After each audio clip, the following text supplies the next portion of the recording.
आज चर्चा होती है देश में दुख की, सुख की, गरीबी की, अमीरी की, परंतु क्या कोई यह सोचता है कि हाँ, कि इंसान का सही जीवन किस प्रकार चलेगा, कि आगे आने वाले भविष्य में इंसान का जीवन क्या होगा। अगर जो स्थिति इसी प्रकार की रही तो वही ढाक के तीन पात होंगे। कभी जब देश में ब्रिटिश का राज था, या ये कहें कि ब्रिटिशर का राज था, तो 60 साल उन्होंने देश पर राज किया। वो 1 लाख करोड़ रुपया यहां से लेकर के चले गए। परंतु आज देश को आजाद हुए 60 साल 65 साल होने को आ गए, परंतु कितने लाख करोड़ आज भी स्विस बैंक में बंद है। यह सोचने का विषय है, अपने आप में समझने का विषय है, चिंतन का विषय है कि क्या देश की स्थिति इसी प्रकार रहेगी कि जो सोने की चिड़िया कहा जाने वाला देश था, आज वो देश दरिद्र से ज्यादा बदतर हो चुका है। क्या धर्म का अर्थ मात्र यही है कि जहां एक तरफ अमीर इंडिया और एक तरफ गरीब भारत, जहां एक तरफ लोग 70 करोड़ लोग एक टाइम का भोजन करते हैं और कुछ लोग कुपोषण और गरीबी के शिकार हो जाते हैं, ये कहें कि मर जाते हैं, वहीं लाखों टन गेहूं सड़ जाता है सरकार की आंखों के सामने, अधिकारियों की आंखों के सामने, नेताओं की आंखों के सामने। किसी को मुट्ठी भर गेहूं फ्री तक नहीं दिया जाता। तो क्या हम ये कहें कि देश का दुर्भाग्य, या ये कहें कि सरकार का निकम्मापन, या ये कहें कि सरकार कहीं ना कहीं इस मुद्दे को लेकर, इस मसले को लेकर अपने आप को कहीं ना कहीं लाचार समझती है।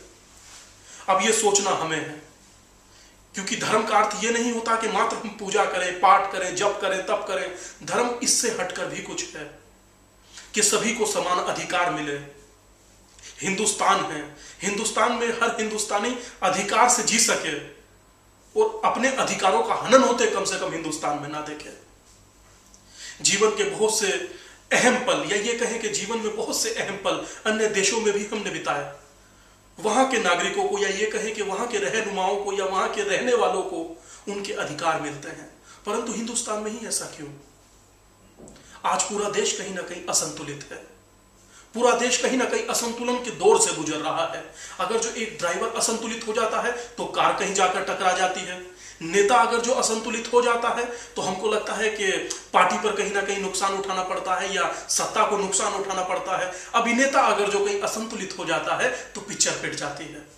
या ये कहे कि धर्म के जो कुछ कथाकथित लोग, या ये कहे कि धर्म के ठेकेदार जब असंतुलित हो जाएं तो एक व्यक्ति गलत होता है, पूरी जमात को गलत देखा जाता है, पूरे देश के मजहबी रहनुमाओं को गलत होकर के या एक ही दृष्टि से देखा जाता है।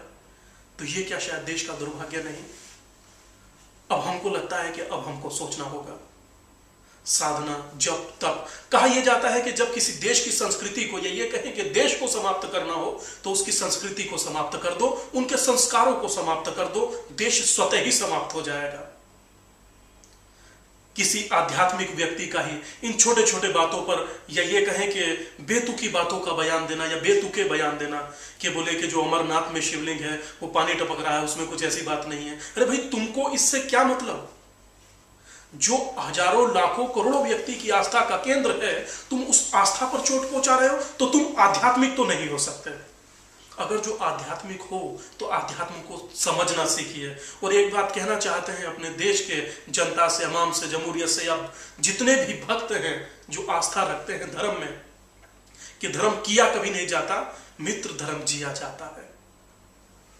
धर्म को जीना सीखिए। और धर्म सदा युवा रहता है, तरुण रहता है। इंसान की उम्र घटती बढ़ती रहती है। अब हम समझे कि जीवन जिए कैसे, जीवन जिया जाए कैसे,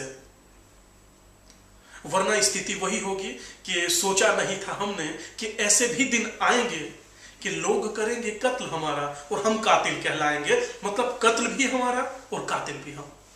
जरा सोचिएगा।